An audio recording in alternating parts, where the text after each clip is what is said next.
Hi, Nate Oats. Good morning, Coach. How are you? Good morning, Gary. How are you doing? Great to have you on. Really excited to visit with you. First things first. This pandemic, we're all doing the best we can. You're kind of a hyperactive coach. How are you and the family managing things at this time? Listen, it's a good thing I'm living in Alabama and not up north, because at least I can get outside and go for a run. Or shoot, yesterday we got on the lake, did a little surfing behind the boat. So it hasn't been the worst thing down here. The weather's been pretty good. Outside of the tornado that ripped through our neighborhood up here, it hasn't been too bad. Did you get a little damage from that? You know what, we did, but shoot, there's houses like in the neighborhood. We're kind of up past the yacht club, so it was right there. Shoot, I saw all the damage it did all around the yacht club. It was pretty bad over there by them woods. Yeah, these things can be rough. Of course, outside of that, as you said, the weather's been gorgeous, spectacular in April. How are the coaching staff? How's the coaching staff dealing with the players during this time? I guess there's a lot of Zooming and checking in with them and making sure they're working out and trying to stay in shape. What's been the strategy there?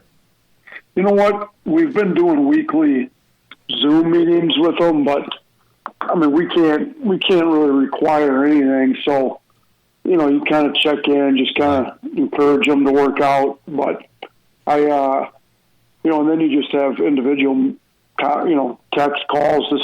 There hasn't been much to talk about, to be honest with you. You can't require workouts. They get tired of talking about academics with you every day. So the Last Dance has actually been a good reprieve. And I figured the ratings on that thing would be high. I think I've seen they've been pretty high. I figured after this lockdown with everything going on, they're probably rivaling like NBA championship series ratings on TV, because there's nothing on anymore. Yeah, off the charts. The ratings for the Last Dance have been off the charts. The NFL draft, virtual draft, highest rated draft ever. You're right. People are starved for sports programming. I guess, as you kind of alluded to, with this situation, you just have to put your trust in the players that they're going to stay active and try to stay in shape and eat right and just do all the things that they need to do to keep themselves ready, so that when the University of Alabama does open back up and they can come back on campus and resume activities, that they'll be ready to go. I guess you just have to trust you guys, don't you? Yeah, we do. And I've made the point to them a few times, like, I don't know if you call it Judgment Day, but, day of reckoning's coming here. Like, when we get, when we're allowed to get back and work out, we're going to see who's working out and who wasn't. Like, we got a pretty good idea who's motivated. I said, this whole lockdown's a great excuse to not work out, and a lot of people across the country are going to use it as that. And you know what? It's a time where you can pass people up.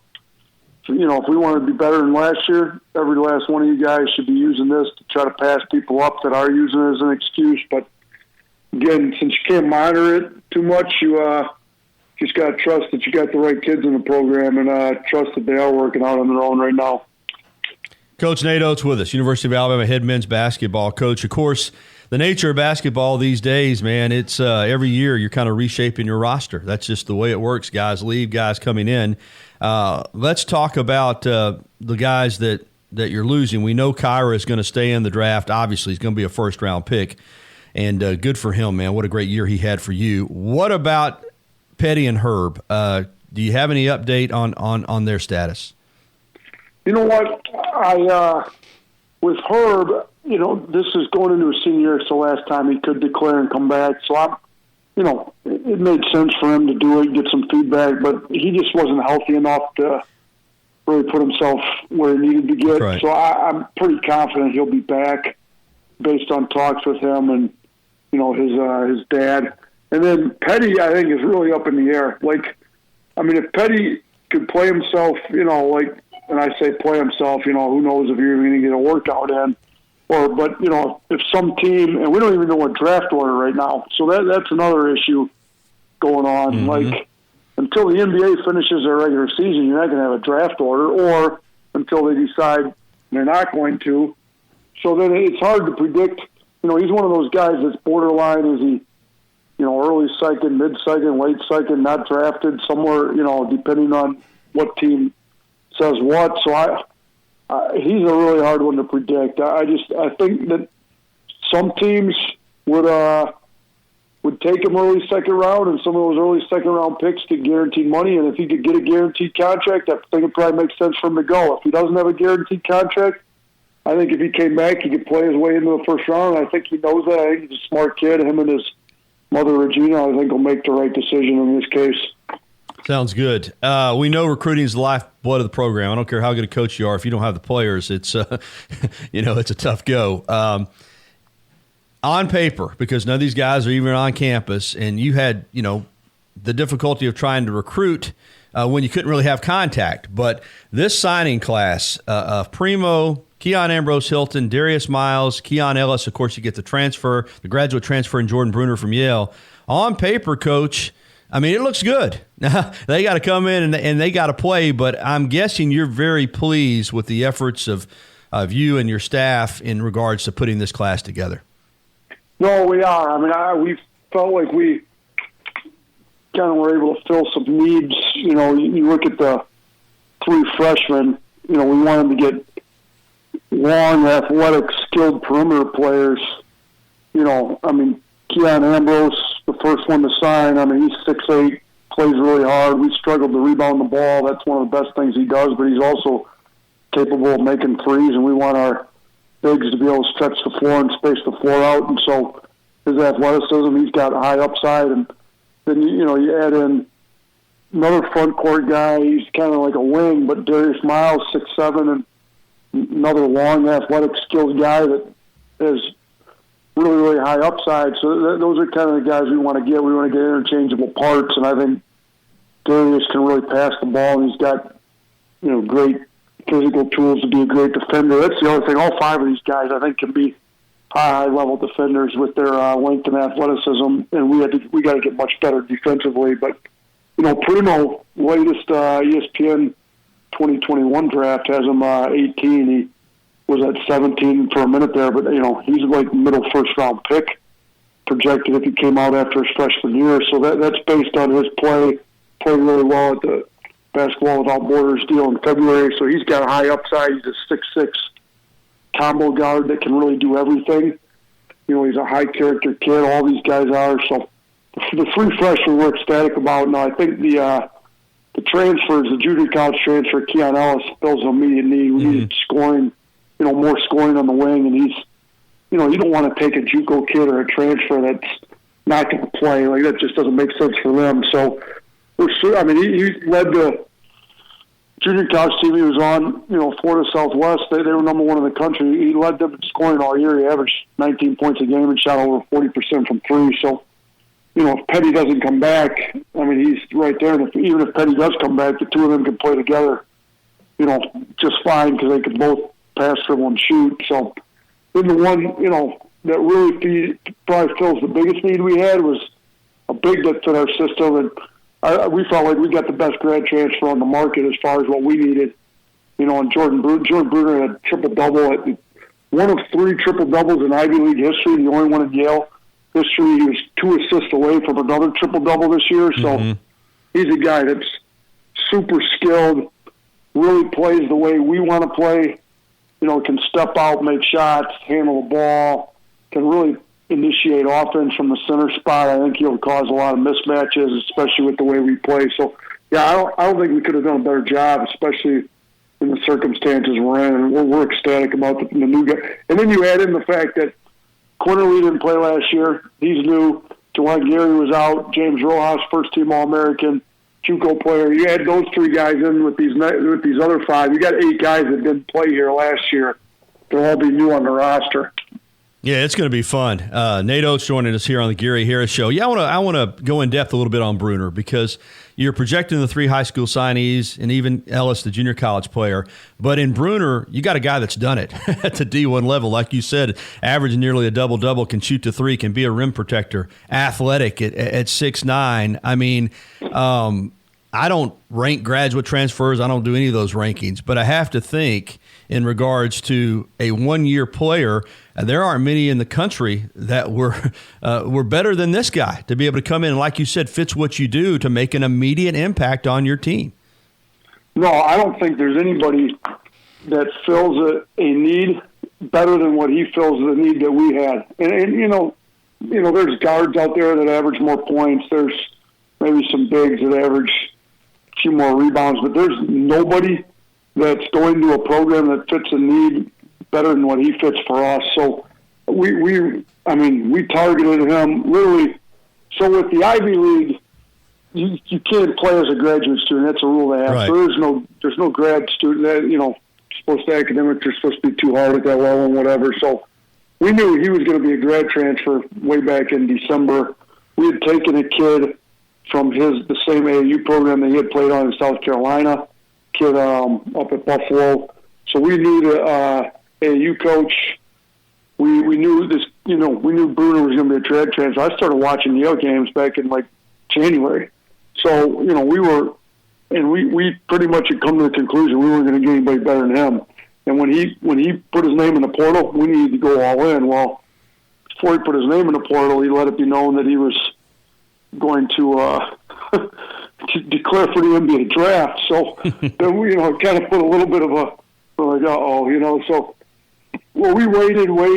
He actually put his name in the portal during that first week of kind of quarantining before they really locked everything down. And my family had gone down to Orange Beach. We were out to either a restaurant. All of a sudden, I get the notification from Brian, my assistant, hey, Brunner's in the portal. So I stepped away from the table and called him immediately. He picks up. We talked for 15 minutes, and then I said, hey, Jordan, my family, we're out to eat. My family's over there kind of waiting on me. He's like, perfect. I'm about to walk in the gym. Why don't we reconvene later tonight? We talked for about another hour later after he got out of the gym, around midnight or so, and then I talked to him every day for about 3 straight weeks. So we put a lot of time into him, and we think it's going to pay off. I think he's going to pay huge dividends for us this upcoming year. I do too. Can't wait to watch him. As I said, players coming, players going. You do have 2 players transferring out, Jalen Forbes and Raymond Hawkins, both freshmen last year, but it appears that they left on good terms. They're going into what they feel are better situations for them, and certainly numbers-wise, with only 13 allowed on scholarship, as I alluded to earlier. This is just the way the game is now. It's a season-to-season deal, but good for Forbes and good for Hawkins, Coach, that they found programs that look like are going to be good fits for them.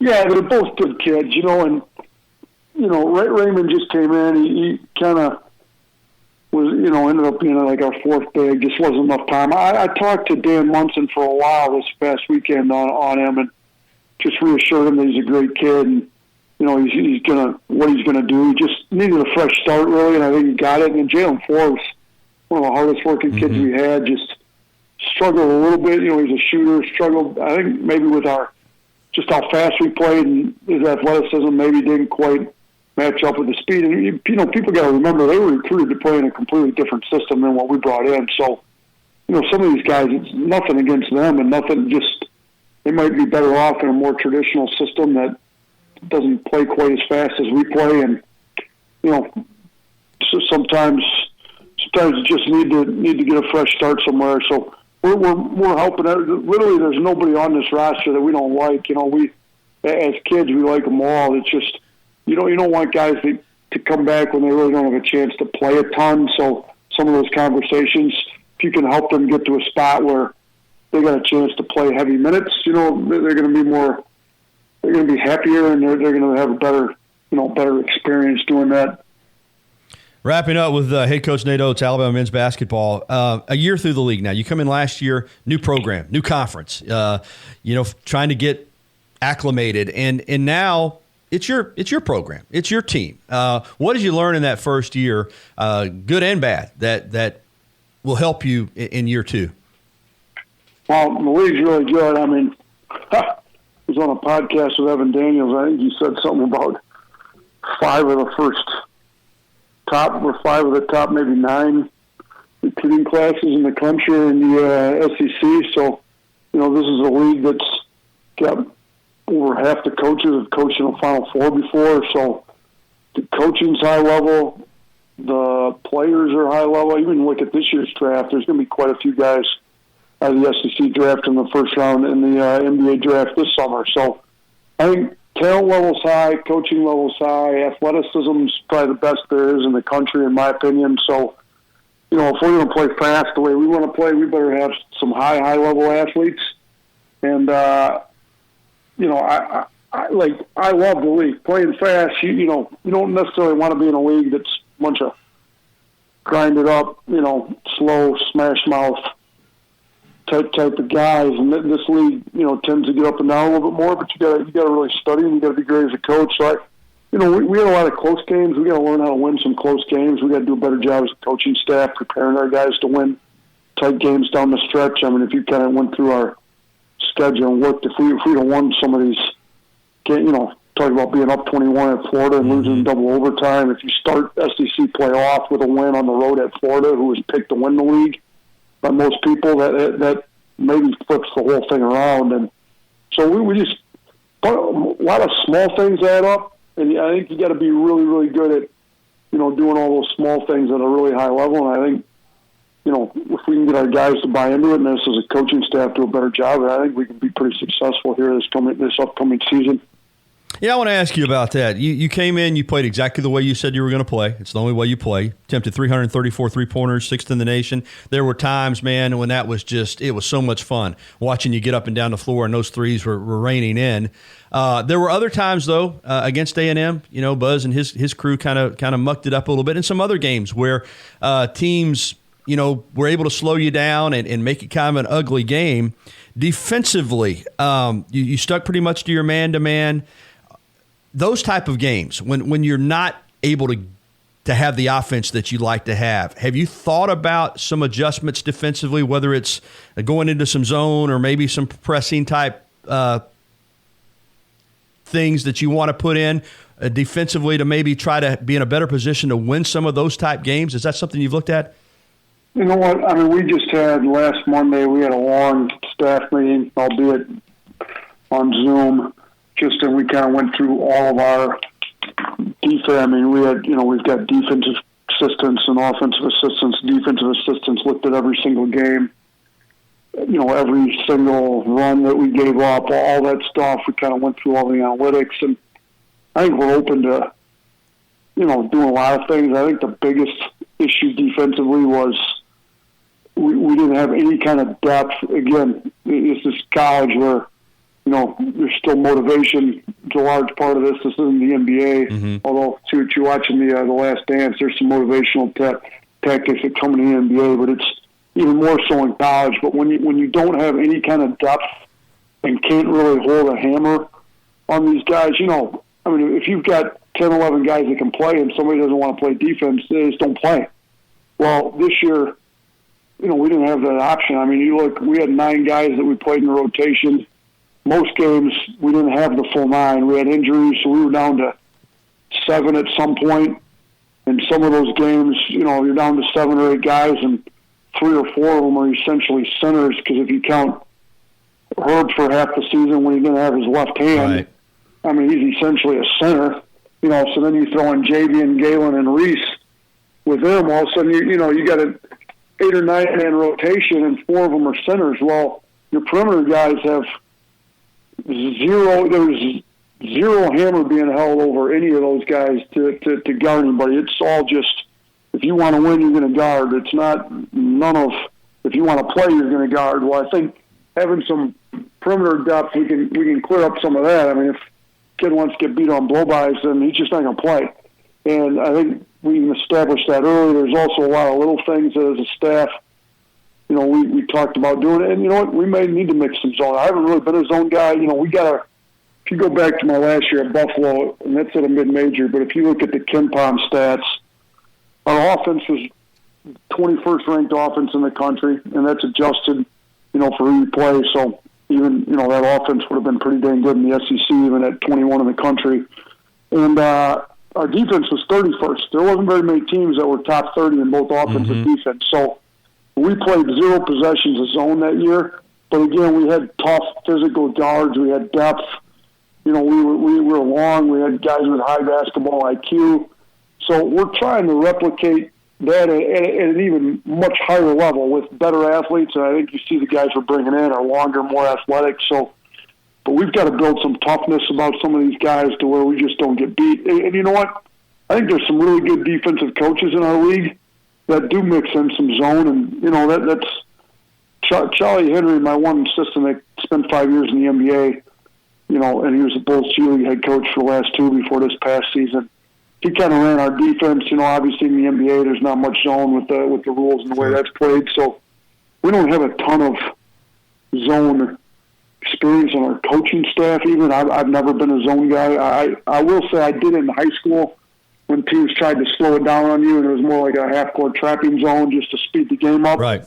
I think when you start to trap all over in college with the level of guards that are on the floor, you end up giving up a lot of open shots, layups, that type. But I do think, you look at what Buzz did this year, he marked it up pretty good. Now, he kind of did that for a reason. Hopefully we can get our talent level up to the point where we don't feel like we need to slow the game down and muck it up. That's not the way I ever want to play. I want our kids to be able to go play. But, yeah, we've looked at a lot of stuff, and we're going to continue to look at it all the way up, until games start this upcoming season. We're running out of time. I appreciate this great conversation. Real quickly, and I know, you're putting the schedule together, but there are reports about a tournament in Atlanta with Clemson on the schedule, and, of course, going up and giving Brunner a chance to go up to Connecticut and play Yale. Looks like you're going to have another really ambitious schedule. Yeah, you know what? We've got a company that we use that helps us with all the analytics on the scheduling to make sure that if we perform like we think we're going to perform, that we will have no doubt of being in the NCAA tournament. So, and even before we ever had the company to help us with analytics, when I was at Buffalo, we always scheduled tough. I think if you schedule soft, you don't get any better. I think, you're really looking to play well in conference play. Your non-conference schedule prepares you for conference play. Now, you also have to get some wins at this level. But, I think – there's none of those. Shoot, I don't want to speak out of turn here, but some of those contracts aren't done yet. But what you're seeing out there, there's some truth to all of it. So, we would anticipate playing another high major school on a neutral. We like that idea of just being, a few hours away in Atlanta. I think that makes sense. It also makes sense to get some quality road wins. Some of these teams, if you look at some of these high major schools, some of them never play a road game in non-conference. Well, that's a little bit of an issue. So we will play some road games. We're also going to start a series with a possibly top 10, program in the country that'll come out. I think our schedule's close to being done, so hopefully we can release it here, within the next month. Last offseason, we had just got the job about this time, so we were nowhere close to being able to get a schedule done. So this year, we're ahead of the game in that regards a little bit. So hopefully we can get it out. Once it's out and official, we can get back on the radio and discuss the whole thing officially once it's out. But we are going to schedule tough and make sure we got a hard non-conference schedule. Can't wait. I can tell you, Coach, people are just as pumped. Obviously we're waiting for sports to come back, but people are pumped up for what you're doing here with Alabama basketball and excited about it. You referenced The Last Dance a couple times. Man, that Jordan was something else, wasn't he? To have that kind of ability and that kind of drive and to make yourself physically tough enough to deal with what he dealt with. You're right. It's phenomenal television. One of a kind. No, I love it. It's back when I was growing up. You think I graduated high school in '93, so that's right in the middle of their first run, and then they make the run there kind of when I was in college. So that's who I grew up watching. I grew up in Wisconsin, about 2 hours from Chicago, so plenty of Bulls fans. My dad's from Illinois, and I literally remember right where I was sitting when I watched Jordan hit that shot on Elo.